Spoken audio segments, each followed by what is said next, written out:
You ever see some of these companies' valuation? This company's worth $220 billion. This one worth $6 billion. This one only after 2 years worth $680 million. Why and how? It's called the subscription economy.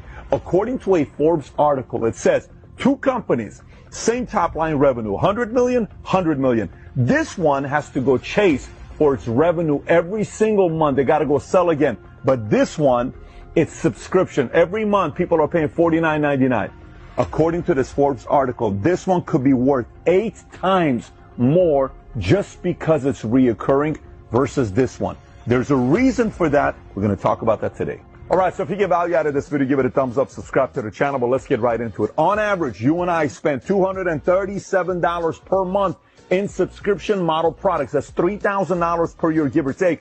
And according to McKinsey & Company, subscription model products in the last 7 years have increased 350%. But the question becomes, has this always been around since the 20s, maybe the 50s, or maybe 90s? Nope, it started in the 2000s. Let me explain to you what's happened to some of these numbers since 2000. According to a report McKinsey & Company did in 2000, only 1% of companies offered a subscription service. So if you look at this, 2000 was 1%, 2005 went to 5%, 2010, 10%, 2015, 20%, 2020, 35%. It's estimated to be at 50% by 2025. Now watch, according to a report by the Conference Board, the average consumer has 2.2 subscription in 2000, and look how it's gone up. In 2005, 3.4, 2010, 4.3, in 2015, 5.5, then 6.7, in 2023, 10.6. That means you and I have roughly 11 different things we subscribe for on a monthly basis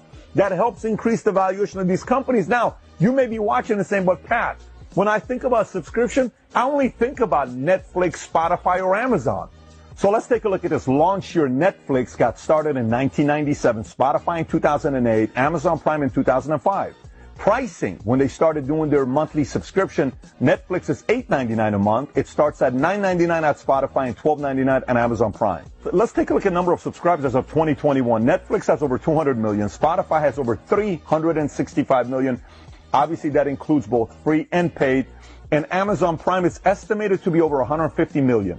So let's take a look at revenue. In 1998, when Netflix got started, they did roughly 1.8 million. In 99 to 14.4 million. 2000, they did 49.3. 2001, they did 103 million, give or take. And by the way, today their top line revenue is $32 billion. Netflix, $32 billion, worth roughly $200 billion. Let's take a look at Spotify. Spotify in 2010, revenue was 155 million. It jumped to 330 million in 2011. Last year, roughly $12.35 billion in a year. Spotify, and last but not least, Amazon. So now keep in mind, Amazon originally got started in 95, but they did not get into subscription until 2005 when they launched Amazon Prime. Look what happened to their numbers. Before Prime in 2004, they were doing 6.9 billion. In 2005, when they started Prime, they went to 14.1 billion. And do you know what they did last year? A little over $350 billion. So now if you're like me, you're like, Pat, but give me a break. We're talking about Netflix, Amazon. It's not every industry can really do a subscription model, really. Let's take a look at other industries. Here's some industries. Software, we got Adobe Creative Cloud and Microsoft 365. Beauty, we have Birchbox and Ipsy. Fashion, we have Stitch Fix and Rent the Runway. You can literally rent the dress they're wearing, Hollywood, $3,000 dress for $100 a day. Or you can ask them to send you clothes every single month. You give them the size, your flavor, what you like, $300 a month. Every month something's being sent your way. It's purely a subscription model. Meal kits, Blue Apron or HelloFresh. Fitness, Peloton or Beachbody On Demand. Books, Audible or Kindle. Wine, you got Wink and Vinebox. Coffee, you got Trade Coffee and Atlas Coffee. Home goods, you got Grove Collaborative and you have Bespoke Post. Pet supplies, you got BarkBox and Kitnip Box. Health and wellness, you have Headspace and Calm. Personal development, you have Masterclass and Blinkist.